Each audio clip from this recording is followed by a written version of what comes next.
우리에게 주신 하나님의 말씀은 신약 성경에서 봅니다. 신약 성경 68쪽 마가복음서 9장 10절로 11절 말씀을 장성 목사가 풀어서 번역한 연역본으로 봉독합니다. 여러분들은 필히 나중에 다른 역본들과 대조해 보시면 더 풍성한 은진을 받으시리라고 믿습니다. 봉독합니다. 저희가 이 말씀을 마음에 두며 죽은 자 가운데서 살아난다는 것이 무슨 뜻일까 하고 서로 의문을 품고 이에 예수님께 질문하여 이르되 어찌하여 서기관들이 엘리야가 먼저 와야 하리라 하나이까. 아멘. 오늘 우리는 성령님 아래 성경 위에 하나님의 말씀을 듣기를 원합니다. 오늘 여러분들이 주목하실 설교 제목은 의문을 품고 질문을 해야 신앙생활을 잘하는 것입니다. 오늘 우리는 하나님의 은혜 가운데 중요한 주제를 다루게 되었습니다. 그게 무엇인고 하니 의문과 질문이라는 것입니다. 한국 교회는 전통적으로 믿음을 강조해 왔습니다. 그리고 나아가 믿음에 기반한 이신칭의의 교리에 집중해서 대속을 가르쳐 왔습니다. 그리하여 신앙생활을 할 때에 이제 하나님의 은혜를 믿고 그 속에서 믿음이 생겨 구원을 받은 이들은 이 세상의 많은 일에 대해서 다소 모를지라도 구태여 그것을 의문을 품거나 따져 질문을 하거나 하는 것이 중요한 것이 아니라 믿음 속에서 살아가고 또 믿음으로 기도하는 것이 중요하다고만 훈련을 받고 그렇게 신앙생활을 많이 이렇게 감독받으면서 지내왔습니다. 제가 어렸을 때에 저는 성경을 읽으면서 너무도 이해가 안 되는 것들이 많았습니다. 또 제가 성경을 제대로 읽지 못하였을 때에도 저는 많은 것에 대해서 의문이 있었습니다. 그런데 제가 그 의문을 가지고 주일학교에서 반사들에게 질문을 하면 저는 언제나 반가운 표정과 함께 제가 기대했던 대답을 듣는 것이 아니라 저는 언제든지 가벼운 책망 내지 훈계를 들었던 것을 기억합니다.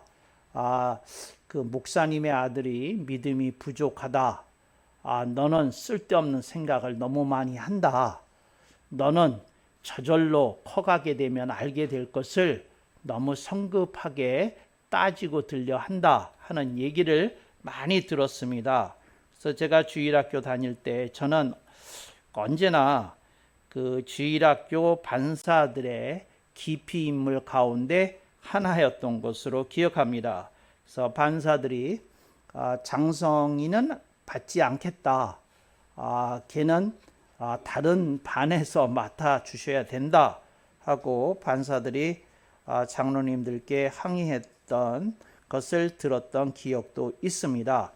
그런데 저는 늘 생각하기를 왜 의문을 품는 것이 당연한 것이고 질문을 하는 것이 그 다음 순서인데 왜 사람들은 의문이 없는 것처럼 살아갈까? 왜 질문을 하지 않을까? 이렇게 생각을 합니다. 그러면서 하여튼 저는 그런 성향이나 저의 그런 패턴이 꺾이기는커녕 저는 그 어렸을 때서부터 제가 궁금한 것에 대해서 적어두는 질문 노트, 의문 노트가 있었습니다. 그래서 이 다음에 내가 커가면 이 질문에 대한 답을 얻으면 내가 이거 지우겠다. 그렇지만 내가 이 질문에 대해서 내가 답을 들을 때까지 나는 이 질문 노트에서 이런 의문들을 품고 지내리라 하면서 질문 노트를 갖고 있었던 것을 기억합니다. 그 질문 노트들은 제가 신학교 갈 때까지도 있었습니다.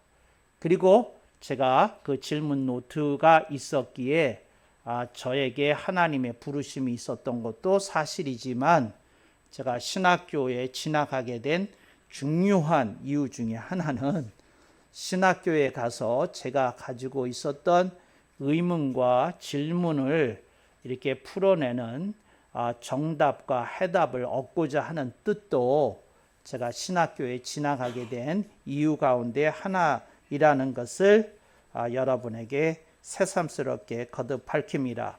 그러면서 이제 성경을 읽으면서 살아왔어요. 여러분들이 그러한 목사를 여러분이 만나셨습니다. 그래서 새누리교회에서 제가 목회를 하면서 강조했던 것은 성도들에게 의문을 품고 질문을 하라는 것이었습니다. 근데 왜 그러느냐면 저는 그런 교회 풍토에서 자라나지 못했기 때문에 그랬습니다. 그래서 저는 우리 교회 오는 분들은 질문을 하게 하리라. 그분들이 갖고 있는 어떤 궁금증에 대해서 내가 성경을 통해서 가르치고 또 풀어주리라 하는 태도와 자세를 가지고 목회에 임했습니다. 그래서 여러분들이 새누리교회의 특징 가운데 하나가 뭐냐고 물어보면 여러분들은 조금도 지체하지 않고 새누리교회는 의문과 질문을 격려하고 또 그것을 품고 목사님께 나와 상담하도록 하는 특징이 있습니다 하고 여러분들이 다른 분들에게 아마 소개할 것이라고 생각이 되어집니다. 그랬는데 이런 풍토, 그러니까 기독교 내에서 의문과 질문을 환영하지 않는 풍토는 한국만의 사정은 아니었고요. 이것이 이 구미에도, 그러니까 미국이나 유럽에 있는 교회들에게도 믿음을 강조하는 패턴이 전 세계적으로 기독교 내에 팽배해 있었다는 사실입니다. 그래서 많은 구미의 젊은이들이 교회에는 지성이 없다. 신앙을 강조하는 교회에는 우리가 기대하는 그 답은 없다. 이러면서 수많은 젊은이들이 교회를 떠나는 원인이 되었던 것 또한 사실입니다.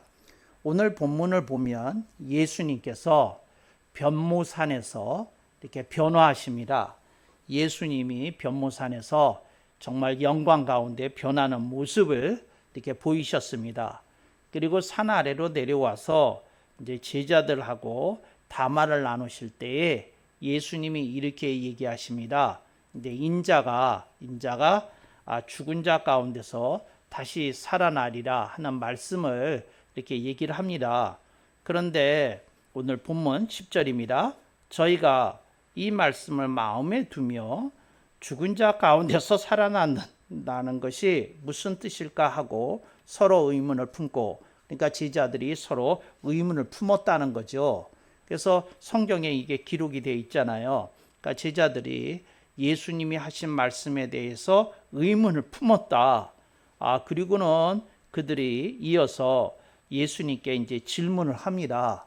근데 이제 예수님께 질문을 하는데 예수님께 차마 인자가 죽은 자 가운데서 살아난다는 것이 무슨 뜻입니까를 차마 묻지 못하고 뭐를 물었느냐면 그리스도가 메시아가 이 세상에 오시게 되면 엘리야 선지자가 먼저 다시 온다는 말이 무슨 말입니까? 하고 물었어요.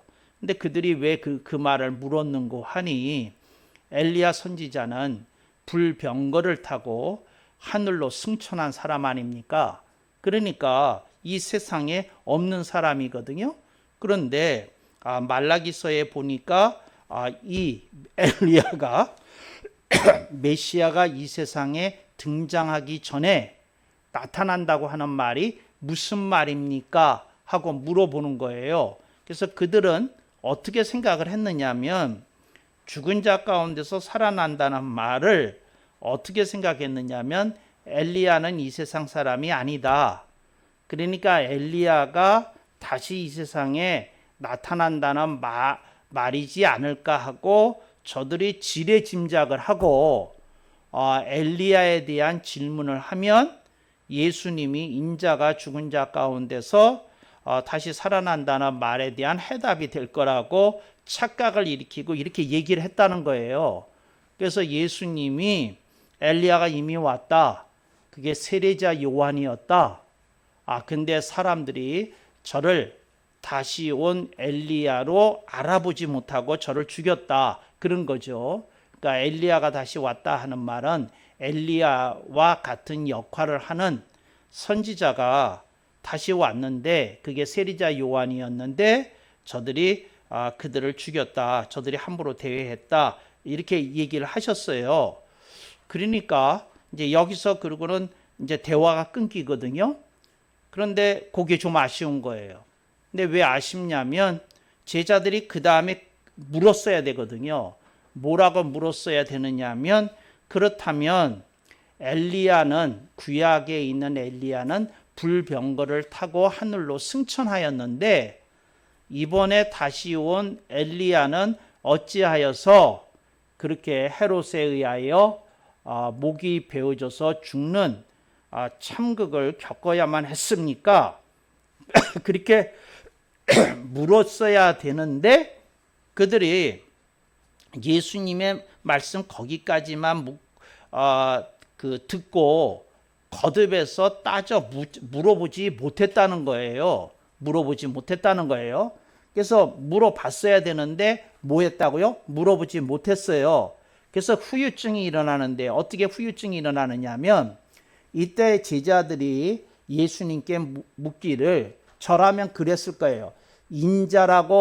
인자가 죽은 자 가운데서 다시 살아난다고 하셨는데 예수님 대단히 죄송하지만 제가 세 가지를 여쭙겠습니다. 제가 예수님 제자였다면 그렇게 물었을 거예요. 그래 장성 제자야 세 가지가 뭐냐 하고 물었으면 첫째 예수님이 말씀하신 인자가 예수님 당신을 지칭하는 것이 맞습니까? 하고 물어봤을 거예요. 그러면 예수님이 그래 내가 말 가운데 대명사를 쓴 인자가 바로 나 예수다. 그렇게 예수님 하는 걸 이제 들었을 거예요. 그러면 내가 그 다음에 이제 두 번째 질문이 막바로 나오는데 뭐라 그러냐면 그렇다면 예수님이 죽으신다는 말씀이 되지 않겠습니까? 그렇잖아요. 그 인자가 예수님이니까 그 인자가 죽은 자 가운데 살아난다니까 일단 인자는 예수님으로 확인이 됐으면 인자는 이제 어떻게 된다는 거예요? 죽는다는 거 아닙니까? 그러니까 제가 두 번째 질문이 뭐냐면 그럼 예수님은 죽으신다는 겁니까? 하고 물어봤을 거라는 거죠. 그래 내가 그 악한 자들의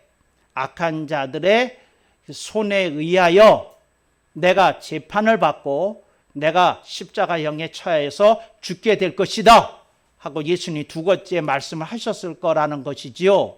그러면 제가 세 번째 질문을 하는데 그게 뭐냐면 그렇다면 역사상 한 사람도 죽었다가 다시 살아난 사람이 없는데 예수님이 인자가 죽은 자 가운데서 다시 살아난다는 건 그렇게 죽으셨다가 다시 부활한다는 말씀으로 알아들어도 되겠습니까? 하고 내가 물어봤을 거라는 거죠. 그러면 예수님이 하시는 말씀이 네가 정말 좋은 질문했다.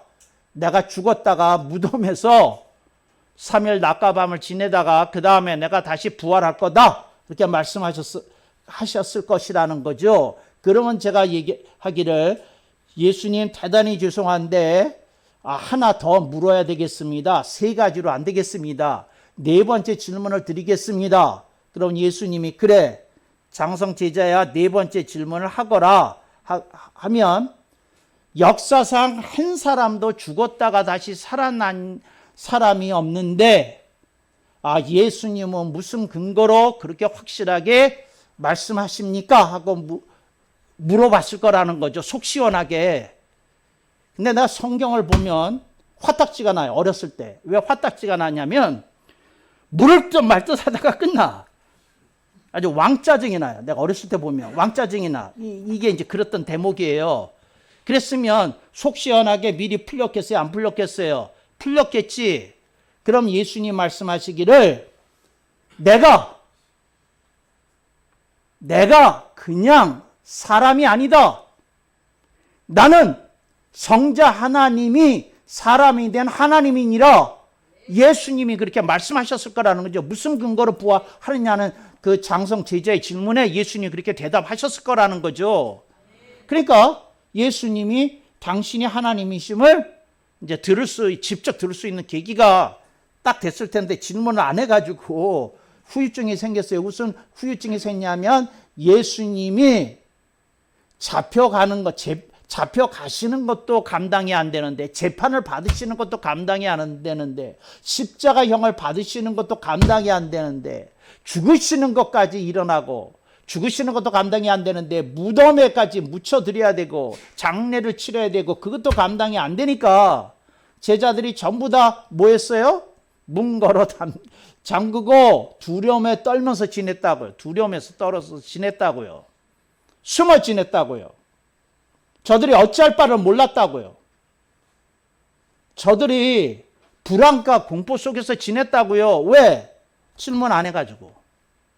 질문했으면 대답을 미리 들었을 텐데 안 들어가지고 후유증에 시달렸다니까. 제자들이 불안과 공포증에 시달렸어요. 그래서 여러분이 질문 안 하시면 불안과 공포 속에 지내십니다. 그러니까 그거 말이 안 되는 거거든요. 그래서 어떤 무당이 이런 얘기를 했대요. 무당이 무슨 얘기를 했느냐면, 우리 무당들이 요즘 목사님들보다 잘 나간다고.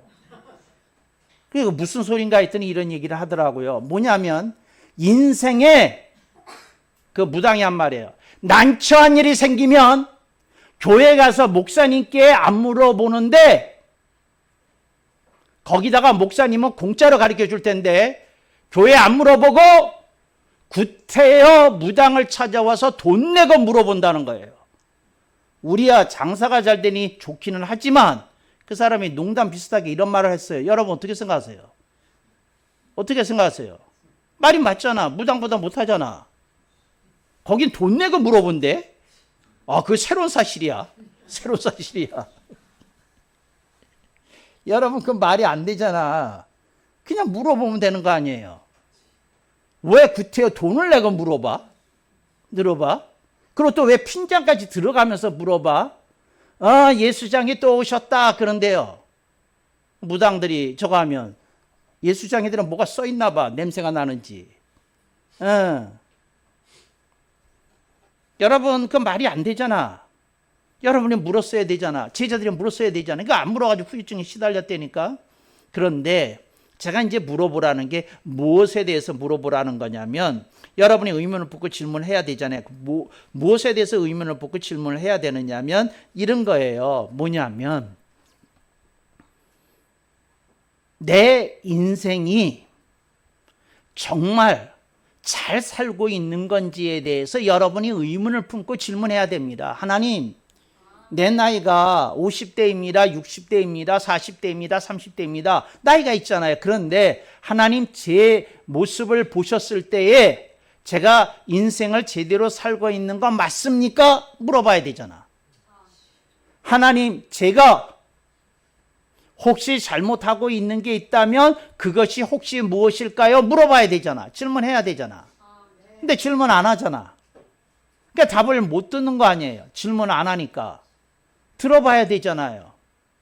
근데 힘들다면 저는 여러분한테 이런 얘기를 하는 거예요. 여러분의 인생이 힘들어. 그러면 힘들면 힘들게 된 원인이 무엇일까? 한번 물어봐야 되잖아요. 근데 물어보지 않잖아요. 이스라엘 민족이 바벨론의 포로로 유배로 끌려갔어요. 근데 그들이 바벨론 유배 생활을 하면서 그들이 끊임없이 물었던 질문이 있었어요. 그게 뭐냐면, 우리는 어쩌다가 나라가 망했을까? 우리는 어쩌다가 바벨론의 포로로 끌려왔을까? 우리는 어쩌다가 이렇게 유배 생활을 하게 되었을까? 그걸 끊임없이 물었대요. 근데 그들이 내린 결론이 뭐냐면, 아하! 우리들의 인생이 이렇게 꼬인 건 우리가 믿음을 떠났기 때문이고, 말씀대로 살지 않았기 때문이고, 우리가 겸손히 하나님께 무릎 꿇지 않았기 때문이다. 그걸 바벨론 유배 생활을 통해서 교훈을 얻었어요. 그리고 그들이 하나님께 통해 잡아가고 부르짖었더니 70년이 차니까 하나님이 유배 생활을 끝내게 하시고 이스라엘 민족으로 하여금 다시 돌아오게 하셨다는 것이지요. 근데 오늘 우리들은 묻고 있느냐는 거죠. 하나님께, 하나님, 제 인생이 꼬였습니다. 힘듭니다. 막혔습니다. 흔들리고 있습니다. 하나님, 제가 제 인생에 대한 해석을 듣기를 원합니다. 혹시 제가 깎아야 될 게 있을까요? 다듬어야 될 게 있을까요? 익어가야 될 모습이 있을까요? 그게 혹시 무엇일까요? 제가 알기를 원합니다. 그런 바벨론에서의 호소가 우리들의 심정 속에서 터져 나와야 되는 건 아니냐, 그 얘기를 하는 거죠. 저는 지금 대한민국의 상태를 보면서 그런 생각을 해요. 거의 나라가 껍데기만 남은 상태거든요. 조금 있으면 이제 바벨론 유배 생활을 할 것 같아.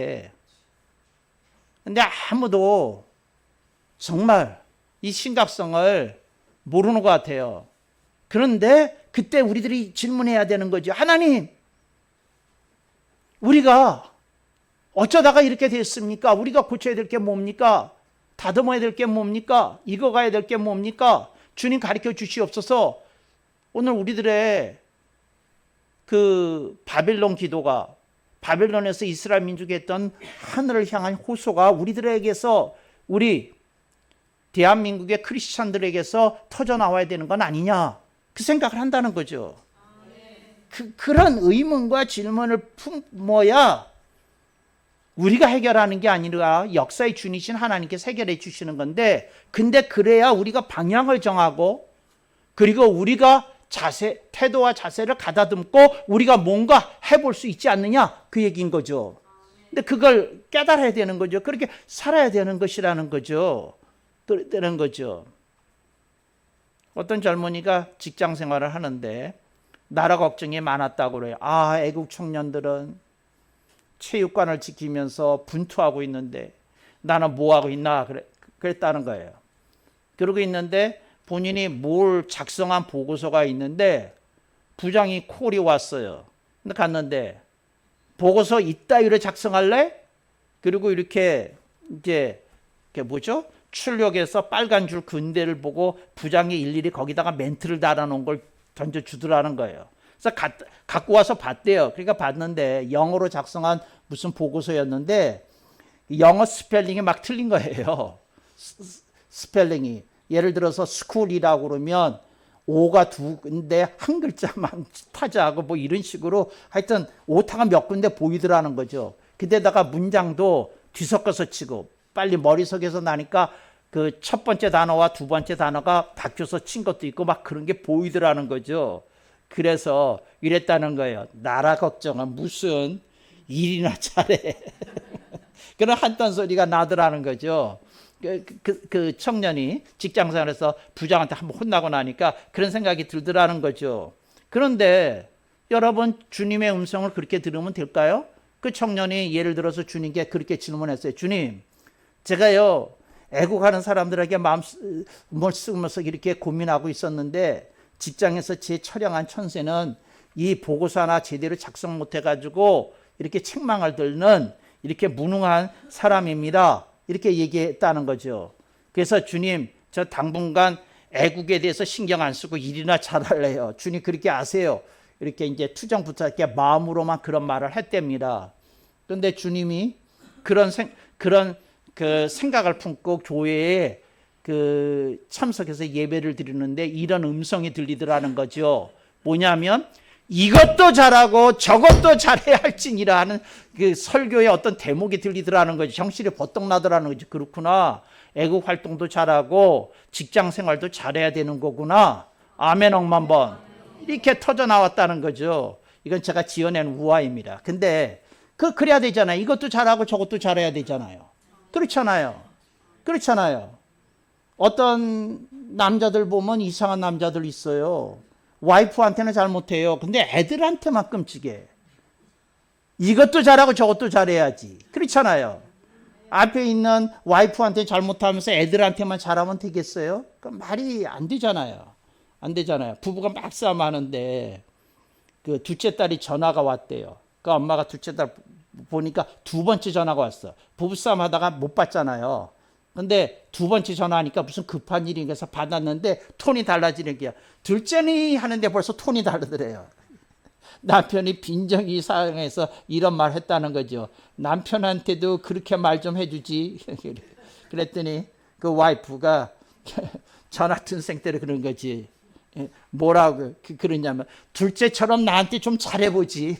그랬다는 거예요. 근데 내가 지금 무슨 얘기 하려는 건지 아시겠어요? 여러분, 우리들의 인생이 다면이에요. 다면. 여러 가지 측면이 있어. 근데 그 측면 속에서 우리들이 들어야 될 건 뭐냐면 그 각각의 질문이 있어. 의문이 있고. 근데 그것에 대해서 우리가 다 답을 듣지는 못하겠지만 주님께 물어보면서 우리들의 인생이 서 있는 자리에서 한 걸음 더 앞으로 나가야 된다. 그 말을 하려는 거예요. 여러분들이 물어봐야 돼. 여러분들이 의문을 품고 물어봐야 된다고요. 주님께. 그리고 성경을 그런 태도로 읽으면 성경이 읽어갈 때 여러분에게 답을 주실 거예요. 아, 이렇게 살아야 된다고 여기 써 있네 하고 답을 얻으실 거예요. 그렇게 살아야 되지 않겠어요? 의문과 질문 품고 그렇게 살아야지. 그냥 평범하게 이러면 되겠어요? 어떤 그 40대 엄마끼리 둘이 통화를 해요.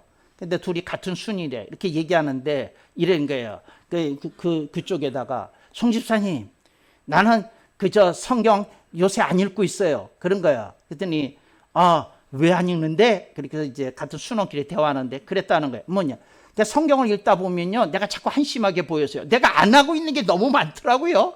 고쳐야 될 게 너무 많더라고요. 아니, 내가 지금 그러지 않아도 마음이 불편해서 인생이 힘들어 죽겠는데 성경 읽으면서 더 불편해지더라고요. 그래서 저 성경 안 읽고 지내요. 그랬더니 저쪽에서 집사님이 한마디 하더라는 거죠. 뭐라고? 그러면 인생이 더 꼬일 텐데.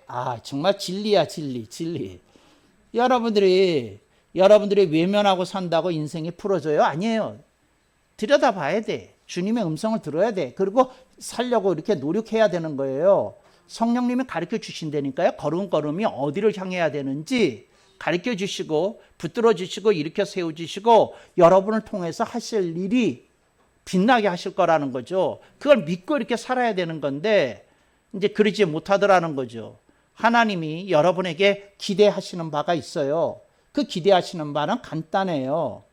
어떤 거냐면 여러분이 하나님께 묻고 그 다음에 그 하나님의 성경 말씀을 통해서 우리를 깨닫게 해주실 때 우리가 작은 몸짓이라도 그 말씀을 따라 이렇게 움직이는 걸 하나님이 보고 싶어 하실 거라는 거죠. 근데 우리에게 그런 것이 일어나야 되지 않겠어요? 여러분이 음악의 튠을 들으면 이렇게 어깨춤이 터져 나올 때가 있고 그 손이 이렇게 장단을 맞출 때가 있잖아요. 또 발도 이렇게 장단을 맞출 때가 있잖아요. 왜? 음악의 튠이 이렇게 가르쳐 주니까. 여러분, 하나님의 말씀이 들어가면 그게 나오는 게 가락이 나오는 거예요. 가락이 나오는 거예요. 이렇게 살아보면 되겠네. 이렇게 해보면 되겠네. 그럼 그 가락에 맞춰서 여러분이 살면 되는 거예요. 근데 여러분들이 그 하나님의 말씀이 여러분 속으로 들어오려는 것을 막고 있으니까 그 가락이 터져 나오지 않는 거예요. 들어오면 가락이 터져 나온다니까요. 음악을 들으면 반응이 튀어나오듯이 하나님 말씀이 들어가면 뭐가 나오게 돼 있다니까요. 하나님이 분명히 여러분의 인생 속에 새로운 일을 시작하실 거예요. 그리고 여러분이 힘들어하는 일을 풀어주실 거고 그 속에서 하나님이 이렇게 생각하셨던 어떤 메시지를 얻게 하실 것이라고 믿어져요. 어떤 분이 세상에 여러 가지 걸 보고 있는데 이거 봐도 마음이 어두워지고 저거 봐도 어두워지고 100가지가 다 어두워지더래요. 요즘 뉴스가 그렇잖아요. 저는 뉴스 안 본 지 꽤 됐어요. 근데 그 뉴스 안 본 지 꽤 됐는데 그 세상의 이런저런 모습은 감으로 느껴지는 게 있잖아요. 뉴스를 그때 듣지 않더라도 그런 아픔이 있잖아요. 힘든 게 있잖아요. 그래서 그분이 너무 힘들어하는데 주님이 이런 깨달음을 주시더라는 거예요. 얘야, 안 되는 거 100가지 마음에 품고 있다고 되는 일이 한 가지라도 있더냐? 그렇잖아요. 맞잖아. bad news를 100가지를 가슴에 품고 있다가 뭐가 되는 게 있겠어요? 없어요. 그런데 여러분이 뭘 해야 되겠어요? 굿뉴스 하나를 품어야죠. 굿뉴스 하나를. 그게 뭐예요? 주님 말씀하시는 거예요. 얘야, 세상은 본래 이렇게 생겨먹었다. 근데 얘야, 네가 할 수 있는 일이 있다. 주님, 제가 뭘 할 수 있는데요? 네가 기도할 수 있다. 뭘 할 수 있는데요? 네가 찬양 부를 수 있다. 네가 뭘 할 수 있는데 전도할 수 있다. 제가 뭘 할 수 있는데 네가 성경 보면서 너 자신을 비춰보고 방향을 세울 수 있다. 주님이 이 말씀하시더라는 거죠. 여러분, 이 말씀을 들어야 됩니다. 주님이 우리들에게 주시는 음성을. 그리고 아마도 여러분이 그 말씀을 듣고 여러분의 마음이 동할 때 여러분의 손이 펴질 거예요. 주님을 향하여서. 왜?